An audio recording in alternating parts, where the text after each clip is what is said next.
So there's an old quote here, Dante Scarnecchia. I don't know if any of you know who he is, right? But I think we're at a point here as an organization, as a staff, where, it made me think of this. He says you got to take the people that we've been given and you got to get the most out of them. You got to get them to play at the highest level possible. That's what we all strive for. And I think that we're kind of at that point here. We have who we have, right? And we're going to start working with this group of players. This episode of Gators Breakdown is brought to you by MyBookie. Sign up at MyBookie. Use our promo code this Super Bowl weekend. Use promo code Gators to get your first ever deposit matched dollar for dollar and bet on all those Super Bowl prop bets. Bet anything, anywhere, anytime with MyBookie.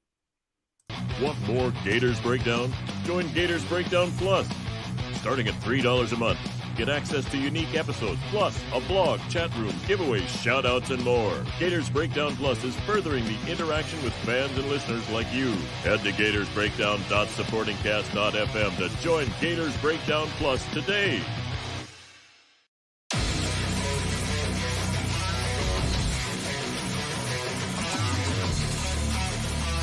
Gators Breakdown. Because there's never a dull moment in Gator Nation.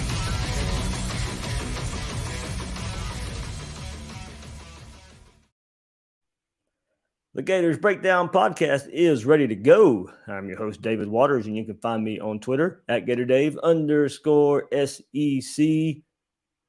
Gators going from phase 1 to phase 2 of Billy Napier's plan. We'll talk about it right here on Gators Breakdown. Hit that like button, hit that subscribe button. Right here, midday episode. That's when we're recording right here on a Friday. I know surprise a little bit of you out there, but hit that like button, hit that subscribe button. A few of you watching live out there on YouTube right now. If you're listening to that podcast version, Apple Podcasts, Google Podcasts, leave us a review, rate us 5 stars. All that really helps us get out there in front of Gator Nation right here on Gators Breakdown. So, yeah. Got a Billy Napier press conference right here, going from phase 1 to phase 2, describing all that good stuff. But let's take a look back at those 8 phases right quick under Billy Napier. The foundation phase, that's what Florida just got done with. This is the 8 phases of culture under Billy Napier. Foundation phase out of the way, now transitioning to the identity phase. That'll lead into spring football, then the discretionary period, of course. But the identity, spring ball, that's where we're at right now. And the identity phase, all hands on deck, full army. That's what Billy Napier described this as. Everybody is involved here, all the way from quality control to the analyst, the staff, head coach himself as well. About a 4-week process. We'll hear Billy Napier's thoughts on that too. But of course, transitions in the spring ball and got our spring. We already know when the spring game is, April 16th. Now Billy Napier told us when spring practice will start as well. Then next comes the discretionary phase. That's when players will be taking their exams after spring football to finish the spring semester, go home for a couple weeks. Then they'll get back to campus, go through the regimen phase, summer 1, summer 2 programs there. Then the rest, pretty much self-explanatory, training camp, in-season, postseason, specific plans for each phase. So what is the plan for phase 2? Coach Napier summarizes it. We're moving into phase 2, the identity program. It's 25 days total. It's 23 days prior to spring break and then 2 days once we get back. And, I think we're trying to really want the players to have 100% focus and attack the work, right?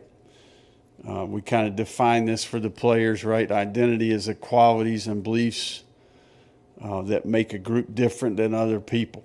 It's a combination of conditioning, right? You're creating a certain toughness. It's not just physical toughness, but it's mental toughness. I think that's the important part. But really, the self-discipline of the player, right? What he eats, is he hydrated, the sleep component. I think it challenges the attitude of the player, the body language of the player, self-talk. I think that we have an opportunity to develop some leadership on our team. I think that they get in positions where they got to choose what they're going to say you know. And ultimately, it gives our staff, the coaches, an opportunity to model what we would expect from the players from a leadership standpoint. There we go. Billy Napier right there letting us know about phase 2. It's physical. It's mental. He has said this is the toughest phase in building the team right here. So these guys are about to really, really go through it here with Billy Napier, learn about the culture that they're about to bring. Because look, they've only been around pretty much the strength staff, pretty much, not in the interaction with the coaching staff. We'll get to that in just a second. Not much interaction with the head man himself. Been around just the strength and conditioning staff. Now they're around everybody. This is, like I said, everybody gets involved at this phase of Billy Napier's plan. So now it gets ramped up. It gets a little bit tougher physically, mentally, toughest phase right now in building this football team. So that's what you really look forward to. And what he ended there with leadership. We know this team going back to last year had some leadership problems, had some leadership issues on this team. You didn't know once Ventrell Miller went down on defense, and then once you had the issues at the quarterback position, where were you turning for leadership on this Florida football team when they're out there on the field struggling? So look, you've had some workouts so far to kind of build the foundation a bit. Now it transitions into this very, very tough mental, physical part here that Billy Napier's bringing to the table. Maybe some leadership starts emerging right there.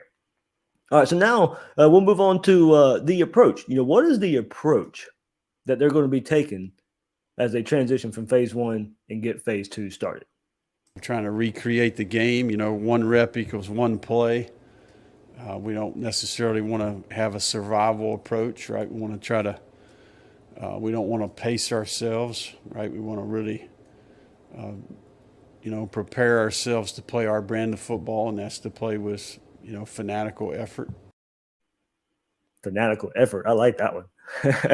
We got some scared money, make money shirts and stuff out there. Maybe now fanatical effort. Maybe we'll get that one out there too. But look, some design difficulty here. As mentioned, how hard it is. But look, I love that response there from Billy Napier. This is not survival mode.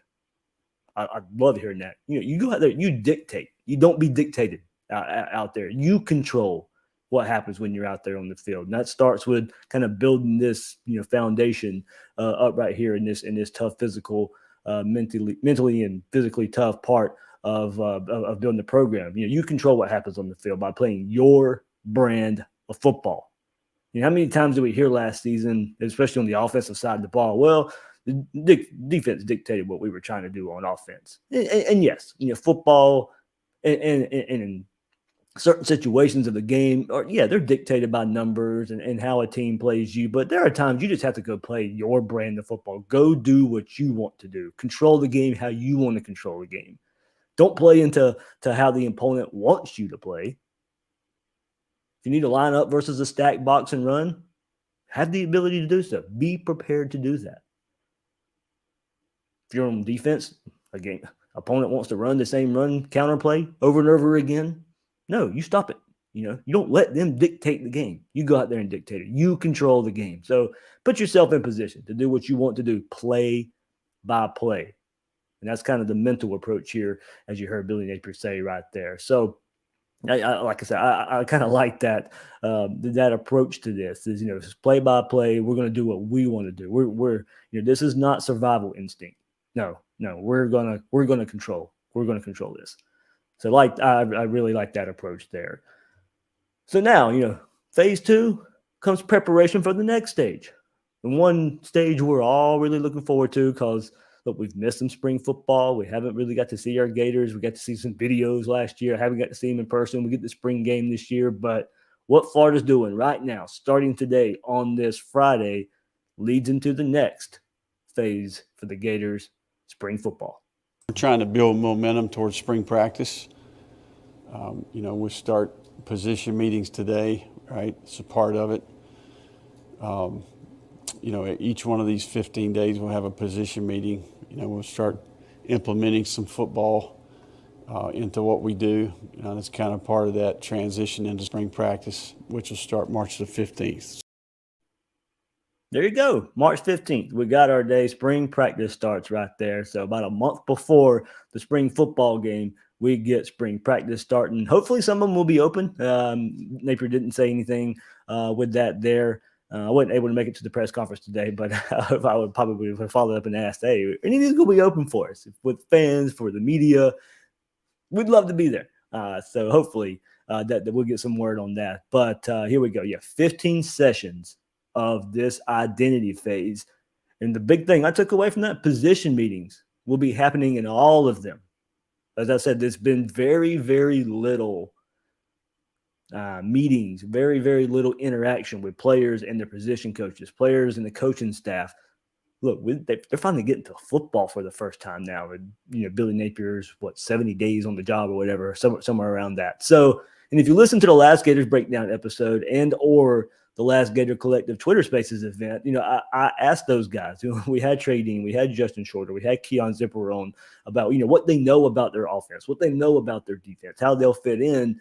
And they said, not much because the interaction hasn't been there. And it was going to start in this phase. So, of course, they went back and, as I asked them, they went back and watched YouTube videos. They went back and watched the bowl game. They went back and did their own little research of how they'll fit in now. But now, of course, I'm sure they've had some light conversation, but now they're getting to the football. They're getting to the meat of it with the staff, something they haven't been able to do yet.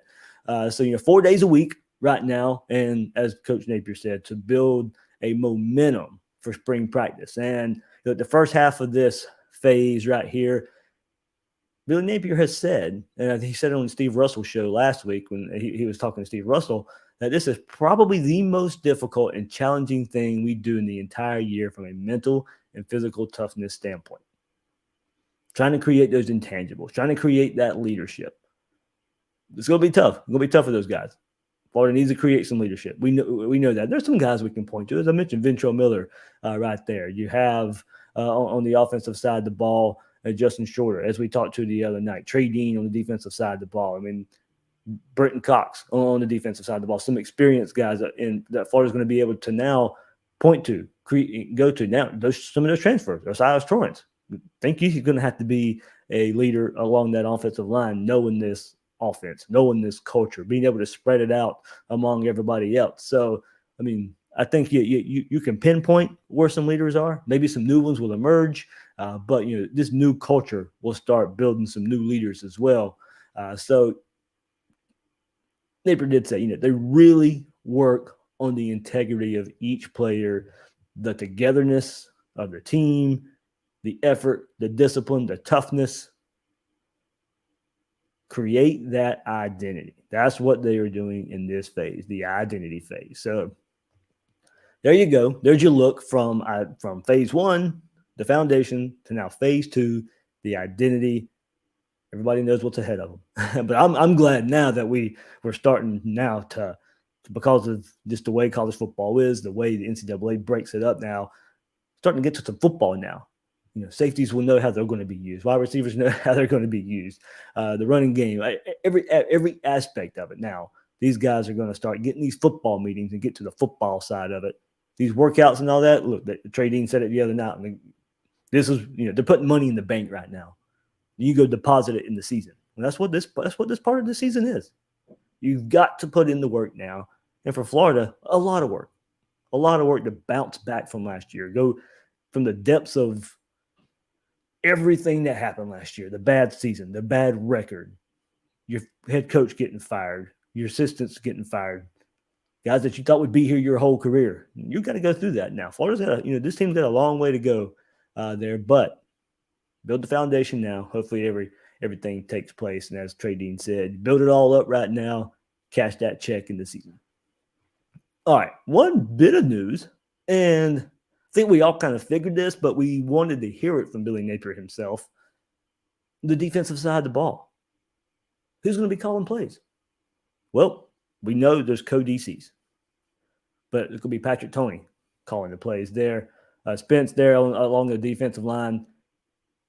Sean Spence, he'll be involved, Billy Napier said, but it will be defensive coordinator or co-DC, Patrick Toney, coming up from Louisiana, a Ron Roberts tree right there, and rave reviews for Patrick Toney, the young up-and-comer at defensive coordinator. Billy Napier trusts him a lot.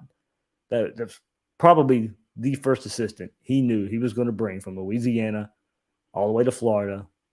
He wasn't going to be at Louisiana long. He was going to get a big time job anyway. Probably a defensive coordinator somewhere. I know, what was it? Texas Tech, I think, was coming along and maybe trying to poach him. So he would probably not at Louisiana long, but wasn't going to be long before we saw him at some other big SEC power, more than likely on the defensive side of the ball. Now he's coming with Florida. Hopefully, I'm going to say this in a good way. Hopefully he's not at Florida long, because I think that highly of him, that I think he can, and we'll get into his scheme and all that kind of stuff coming up in the next few weeks of Gators Breakdown. But from everything that I can gather, from asking around, looking at tweets from people who've been involved in college football, he's a real rising star in the business, and he probably won't be at Florida long because he's probably going to get a head coaching job somewhere down the line. Hopefully, 3-4 years down the road. But if he's got the kind of success that a lot of people are predicting him to have, now look, a lot of Florida talent will come into this too. How fast can Florida, trying to turn the talent around on defense? That'll come into play too. But hopefully 3-4 great years of Patrick Toney, and hopefully he is a head coach somewhere in 3 or 4 years, because that means he's had a lot of success here at Florida, and that's what we want to see. Coaching turnover, it's a blessing and a curse at times. If you're having a lot of success, it's a blessing, because that means you're having a lot of success based on those guys. So they're going out there and getting jobs. I think Patrick Toney is going to be one of those guys we're looking at 3-4 years and say, okay, and there we go. Well, we knew what we were getting in him, and he's going to go get a job there. But the news coming out today, co-DC, Patrick Toney will be calling the plays for the Gators on defense. All right, before we get to the rest of this episode, your team might have missed a big game this year, but MyBookie's double deposit bonus makes sure you won't. Sign up at MyBookie now. Use promo code Gators to have your first deposit matched instantly, so you can get in on all the action of Super Bowl 56. The only way watching the biggest game of the year could get any better is for you to get paid doing it, and MyBookie gives you everything you need to do it. With double your money, you can double your winnings, and the best starting point for the big game is with Super Bowl prop bets. Whether it's on or off the field, there's no shortage of wagers to choose from for the Super Bowl. So get in on the action, let the confetti fall, and walk away a winner. Don't miss out. Head to MyBookie, double your first deposit up to $1,000 by using promo code Gators. Place your bets, get ready for the unmatched excitement of the Super Bowl. Bet anything, anytime, anywhere with MyBookie. All right, so if you've listened to Gators Breakdown Plus recently, and you remember there, I did an exclusive Gators Breakdown Plus member episode, and that was on the heels of Arliss Boardingham committing to the Gators. So you got my feedback there. You got my outlook there of Arliss Boardingham. But, it was a week after National Signing Day on Wednesday when he finally committed to the Gators over Oregon.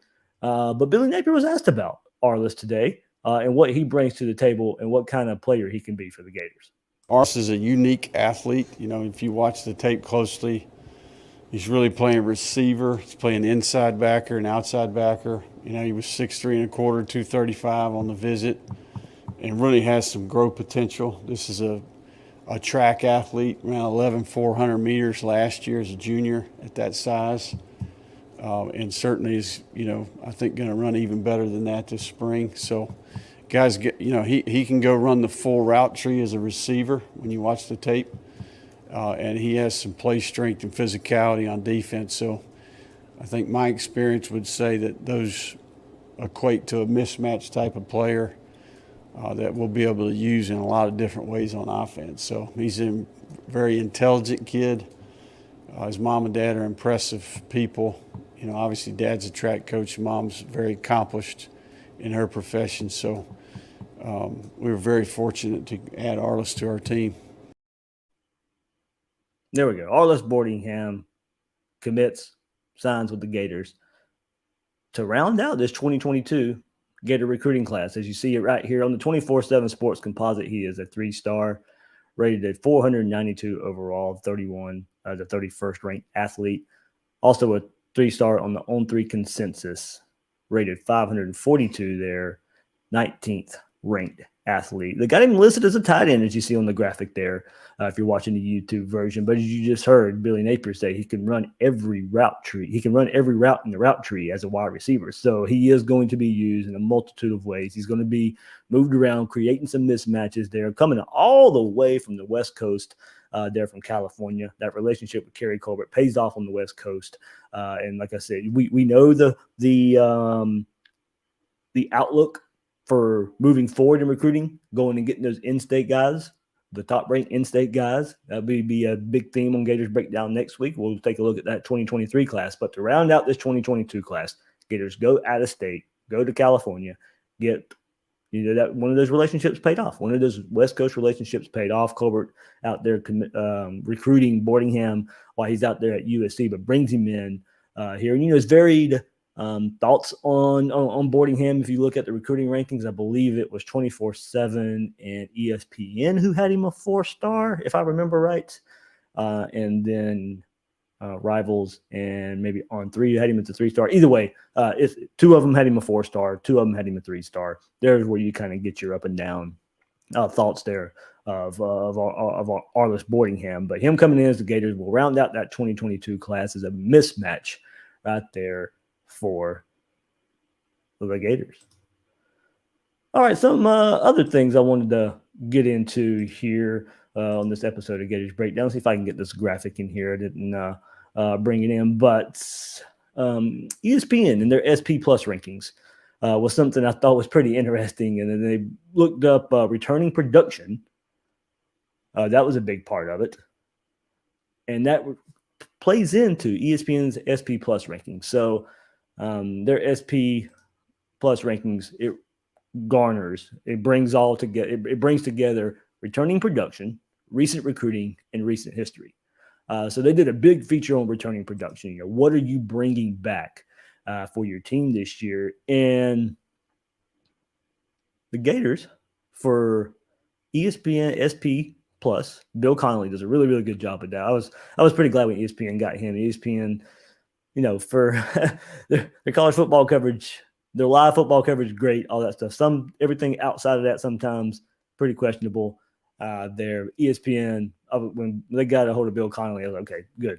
They've gotten somebody who has done some analytical work here that we're big fans of course. Of course, it matters what you do on the field, but there's other ways to look at it right here too. So ESPN returning production, they have Florida as the 62nd ranked team out there for returning production. 65% on offense. That ranks 46th in the country. Overall is 65%. I'm sorry. Florida was ranked 62nd at 65% overall returning production. Offense, 72% of the offense returns. That was good for 46 in the country. Defense returns 58% of its production, ranking 99th in the country. So here's how they currently weigh that. Percent of returning wide receiver tight end, that accounts for 37% of the overall number. 4 wide receivers and a tight end. 37% of the overall number. Percent of returning quarterback passing yards, 29%. So Florida ranked in the top half of returning production on offense, but a lot of that is based on a quarterback, Emory Jones, who is responsible for a lot of the passing yards, who probably won't be the starter. So you probably will peg Florida down a bit. And Anthony Richardson did get a lot of stats too. That's who the projected starter is going to be. So Florida probably wouldn't drop as far as you think they would. But a lot of this is probably based on Emory Jones and the stats he put up last year. So you probably would drop Florida a bit in quote unquote returning, or maybe not, with Anthony Richardson getting a lot of playing time. We know that. So if a lot of people don't know about Florida, they just look at this number. They won't really get the full story. But we know what's going on there at the quarterback position. So, we can kind of weigh that different ourselves right there. But you go back to wide receiver, tight end, you lose your leading receiver, Jacob Copeland. So, of course, that's going to factor in. Justin Shorter, those stats wasn't too far behind, honestly. But you do lose your leading receiver. So, of course, that's going to bring it back down a bit. Percent of returning online snaps, that's 28% of the grade. So, for Florida, Gene DeLance, Stuart Reese, gone. So, but you bring in Osiris Torrance, so they do factor in transfers a bit as well. And then percent of returning running back rushing yards only accounts for 6% of the overall grade there for Florida. But Florida did lose Malik Davis, Damian Pierce. So there you go. That's how they look at offense. So 29% for the quarterback, 9% for each of the 4 wide receivers and tight end, and 6% for running backs and each offensive lineman. They say it's a bit trickier on defense. Units aren't quite as strictly defined, and the percentage of returning production is derived from both position units and types of stats: tackles, tackles for loss, sacks, passes defended. So the approximate layout for defense: percent of returning tacklers, 59%. Florida lost a lot right there. Mamu Diabate, Tyron Hopper. So 59% of the overall defense grade is relying on returning tackles. When you lose those, when you lose your leading tackler, Mamu Diabate, Zach Carter up front, Tyron Hopper, who came on at the end of the year, okay, that's gonna factor in to Florida ranking 99th on returning production on defense. Percent of returning passes defense, that accounts for 28% of the grade. Well, Kyrie Elam, your number 1 DB off to the NFL. So, of course, that's going to factor in. Another reason Florida's ranked 99th in overall returning production on defense. Percent of returning tackles for loss, 8%. Percent of returning sacks, 5%. Another, only 5%, but Zach Carter was up there leading the team in sacks, up there with Brenton Cox. So, there you go. That goes up part of the reason why, Florida's defense was really penalized here for returning production. Your leading tackler is gone. Zachary Carter, who played a big role up front, Tyron Hopper. So you lose those type of guys on defense. You can see why Florida, well, they bring back a lot too. You played a lot of numbers at linebacker. That doesn't really account for Ventrell Miller either. So you have to say I did want to look at that because we can kind of create our storylines of, well, at least on defense, if Ventrell Miller comes back, okay, well, that number will shift a bit. Given he brings a lot of experience to the table right there for the defense. Brenton Cox comes back, so that helps as well there. But, them, of course, they're not going to go back and count anything for Brenton Cox. Ventrell Miller, because he didn't play last year. So there's a couple ways to look at that returning production. They're not going to count Ventrell Miller, but we can. We know it and how much he'll probably play. So I think that plays a bit into it, and when you want to look at that. So, all right, that goes into ESPN's overall S&P rankings for 2022. And I'll throw them up there for you. But we've already looked at Florida and the way too early preseason polls. This is a little different of what they do here for the S&P or S&P Plus. There's your top teams, but returning production, we just went over that. That plays a part in it. Recent recruiting and recent history. All 3 of those play a part right here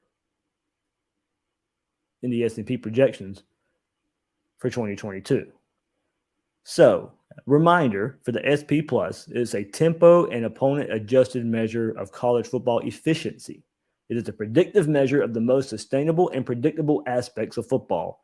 It's not a resume ranking and not along those same lines. These projections aren't intended to be a guess at, say, the AP Top 25.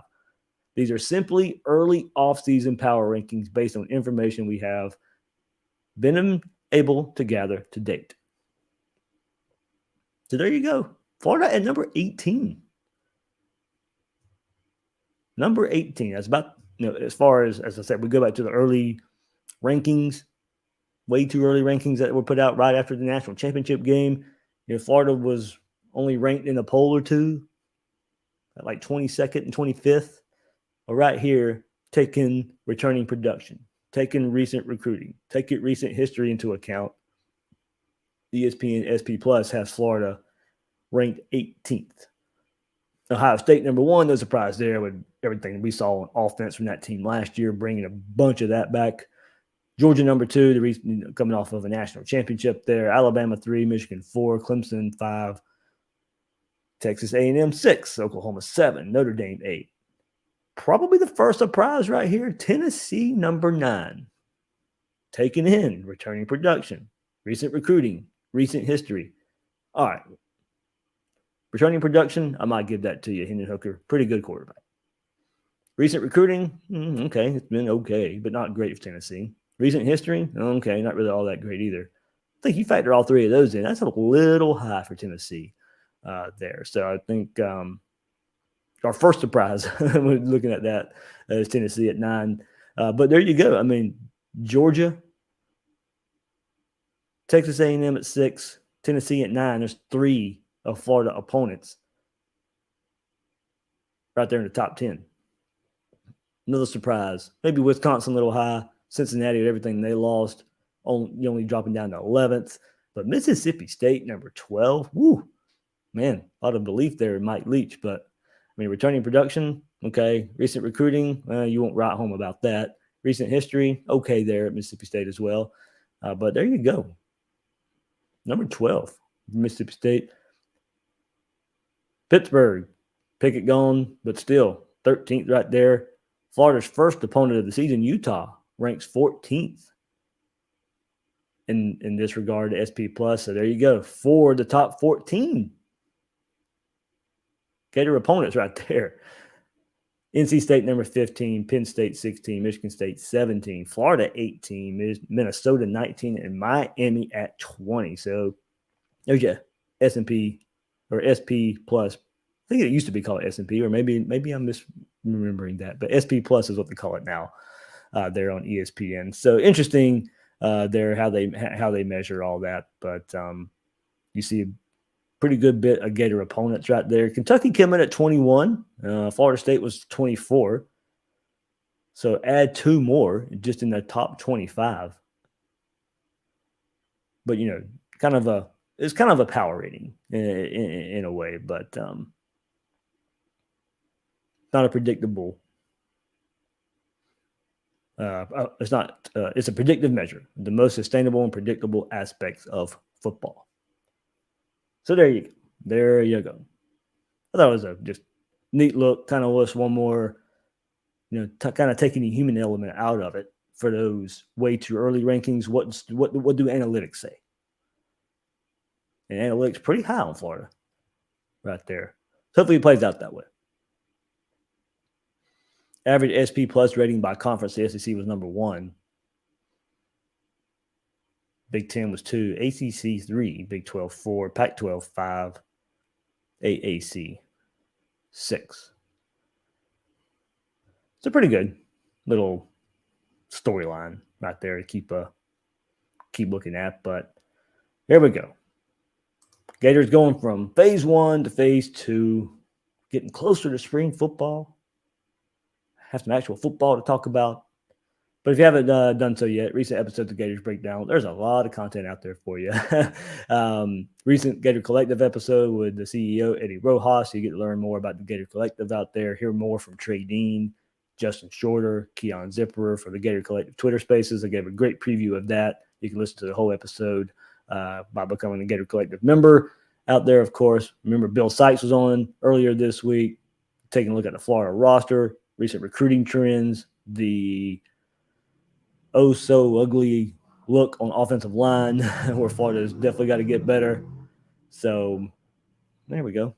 Somebody riding a motorcycle outside.